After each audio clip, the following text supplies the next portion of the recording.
আসসালামু আলাইকুম এভরিওয়ান, কেমন আছেন সবাই? আশা করি সবাই ভালো আছেন। আলহামদুলিল্লাহ, আমিও খুব ভালো আছি।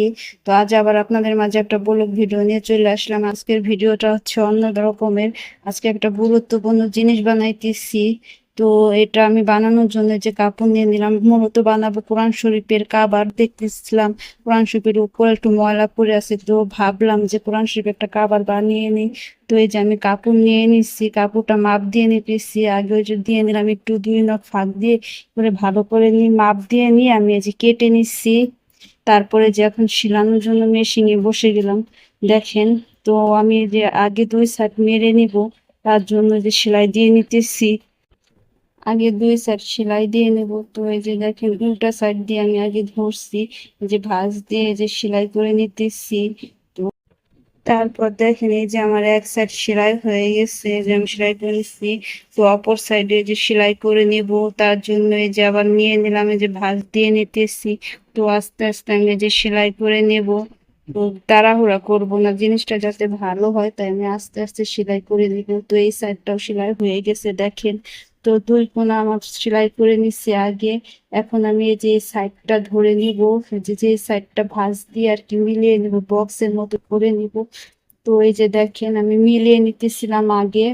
তো ভালো মতো ধরে সেলাই করতে হবে, না হলে ভালো হবে না। তার জন্য আমি এই যে আগে কর্নারের মাথাটা ভালো করে ধরে নিছি। তো এই যে দেখেন, দেখে নিতেছি সাইডে একটু জায়গা রাখলাম, যাতে অপর সাইডের সেলাইটা ওই জায়গা মিলায়। তাই জন্য আমি সেলাইটা দিয়ে নিলাম। এই তো এই যে সেলাই দিয়ে নিতেছি। এই যে এইভাবে আমি সেলাই দিয়ে নিব। ঘরের কোরআন শরীফ যদি ভালো করে না রাখি, সেটা কি হয় বলেন? ঘরে কোরআনই তো মেন। তো যত্ন করে রাখার জন্য একটু কষ্ট তো করতেই হবে, এটা কোনো কষ্ট না। ঘরে কাপড় ছিল, তাই ভাবলাম যে বানিয়ে ফেলি। তো যে ভাবা সেই কাজ, ভাবলাম তাই বানিয়ে ফেলতেছি। এই ফার্স্ট টাইম এই কোরআন শরীফের কাবার আমি বানাইতেছি, আগে কখনো বানাইনি। তো জানি না কেমন হবে। তো দেখেন, আমার ওই সাইড মারা হয়ে গেছে, এখন আমি এই সাইডটাও মেরে নিচ্ছি। দেখেন, সেলাই আমি ডবল সেলাই দিয়ে নিবো যাতে না ছুটে। তো আমার সেলাই করা হয়ে গেছে। দু সাইড দেখেন। এই যে এখন আমি ওই যে ফিতা মেরে নিবো। ফিতাটা আমি আগে সেলাই নিয়েছিলাম, তো ওই ফিতাটা এখন এই কর্নারে আমি লাগিয়ে নিব খুব ভালো করে, এই যে সিস্টেম করে ধরে নিতেছি। তারপরে যে মেশিনে সেলাই দিয়ে নিতেছি, কয়েকটা সেলাই দিয়ে নিব যাতে শক্ত হয় সেলাইটা।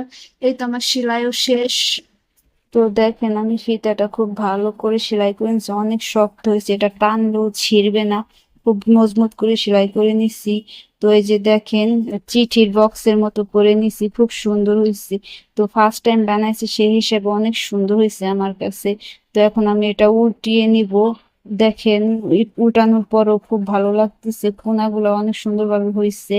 তো আমি 2টা বানিয়ে নিছি, আগে একটা বানিয়ে নিছিলাম। তো এই যে আর একটা বানিয়ে নিলাম।